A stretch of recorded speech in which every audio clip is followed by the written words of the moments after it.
സുരേഷ് ഗോപി ഇപ്പോൾ മാധ്യമങ്ങളെ കാണുന്നു, അതിലേക്ക്. ഞാൻ ഒരു തികഞ്ഞ ഈശ്വര വിശ്വാസിയായതുകൊണ്ട് ഇതിനെല്ലാം മേലെ ഒരു ഈശ്വരന്റെ ശക്തിയുണ്ട്, അത് കാക്കും എന്ന് തന്നെയാണ് വിചാരിക്കുന്നത്. ക്രോസ് വോട്ടിങ്ങിനെ സംബന്ധിച്ച് ജനങ്ങൾക്കും നല്ല ബോധം 2019 റിസൾട്ടിൽ നിന്ന് ഒരു പഠനം അവർക്കുമുണ്ടായി എന്ന് കരുതിക്കോളൂ.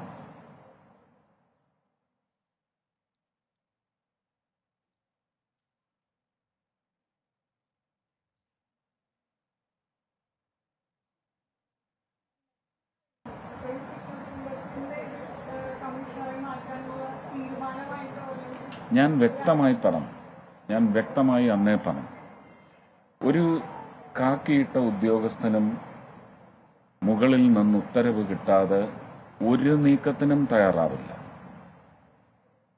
ഒരു കാക്കിയിട്ടയാളും, അത് DGP ആണെങ്കിൽ പോലും വ്യക്തമായ ആഭ്യന്തര വകുപ്പിന്റെ, അതുപോലെ തന്നെ തൃശൂരുമായി ആ ഭരിക്കുന്ന ഗവൺമെന്റിന്റെ ആഭ്യന്തര വകുപ്പിന്റെ മേൽ സ്വാധീനം ചെലുത്താൻ കഴിയുന്ന, തൃശൂരിന്റെ പശ്ചാത്തലത്തിലും തൃശൂർ പൂരത്തിന്റെ പശ്ചാത്തലത്തിലും ഇവിടുത്തെ ലോക്കൽ ലീഡർഷിപ്പ് അടക്കമുള്ളവർ നൽകുന്ന റിപ്പോർട്ട് അനുസരിച്ചുള്ള നിർദ്ദേശം ഗവൺമെന്റ് തലത്തിൽ വരുന്നത് മാത്രമേ കാക്കിയിട്ടവരായാലും ശരി തന്നെ, ഇപ്പോൾ ഞങ്ങളുടെ ഭരണാധികാരിയായാലും അങ്ങനെ ഒരു നീക്കത്തിലേക്ക് പോകുന്നത്, അങ്ങനെയുള്ള നിർദ്ദേശത്തിന്റെ, അപ്പൊ പിന്നെ ശിക്ഷ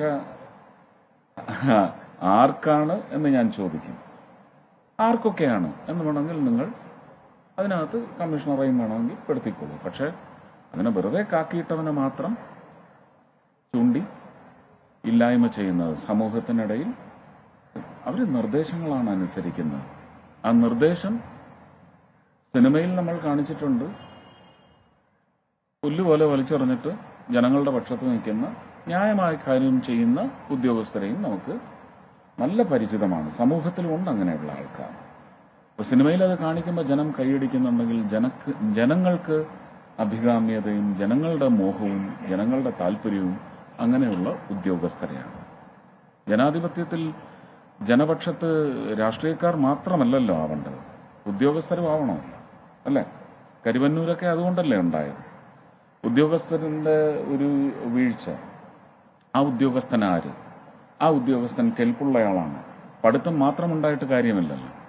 ജനങ്ങളുമായിട്ടുള്ള ബന്ധം എന്ന് പറയുന്നത് നിലനിർത്തിക്കൊണ്ട് പോകുന്നതിന് സമൂഹത്തിലെ അസന്തുലിതാവസ്ഥ എന്ന് പറയുന്നത് സൃഷ്ടിക്കപ്പെടാതിരിക്കാനുള്ള ഒരു മാനസിക ടിമ്പറുള്ള ആൾക്കാരായിരിക്കണം ജനങ്ങളുടെ വിഷയങ്ങൾ കൈകാര്യം ചെയ്യുന്നത്. അത് ചോദ്യം ചെയ്യപ്പെടുന്ന അവസ്ഥയുണ്ടെങ്കിൽ ശിക്ഷ, അത് ഭരണം നൽകിയില്ലെങ്കിൽ, ഭരണത്തിനും ചേർത്താണ് ശിക്ഷ നൽകേണ്ടതെങ്കിൽ അത് കോടതി അതിനകത്ത് കൃത്യമായിട്ട് ഇടപെടും.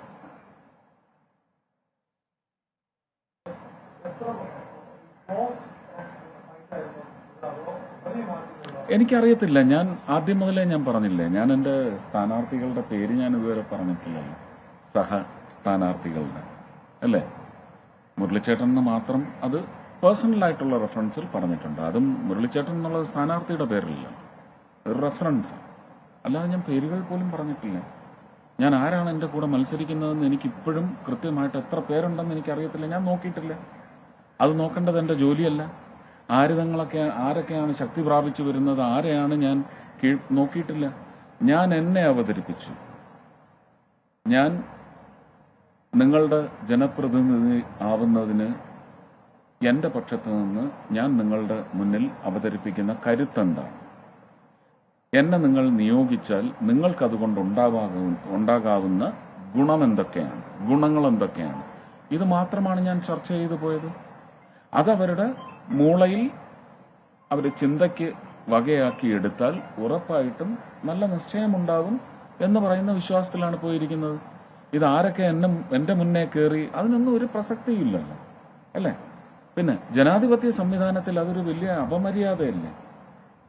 4-5 പേര് മത്സരിക്കുമ്പം അവരാരുമില്ല, ഞങ്ങൾ 2 പേരേ ഉള്ളൂ എന്നൊക്കെ പറയുന്നത് തന്നെ ഒരു ഡെമോക്രാറ്റിക് മാൻഡേറ്റിന്റെ അപ്പീൽ ഘട്ടത്തിൽ അപമര്യാദയാണ്, നിയമവിരുദ്ധമാണെന്നും ഞാൻ പറയും. You have no right.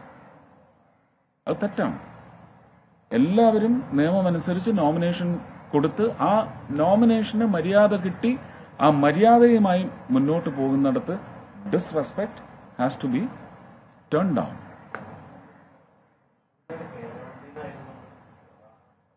Suresh Gopi മാധ്യമങ്ങളെ കാണുന്നതിന്റെ തത്സമയ സംപ്രേഷണമാണ് കണ്ടത്.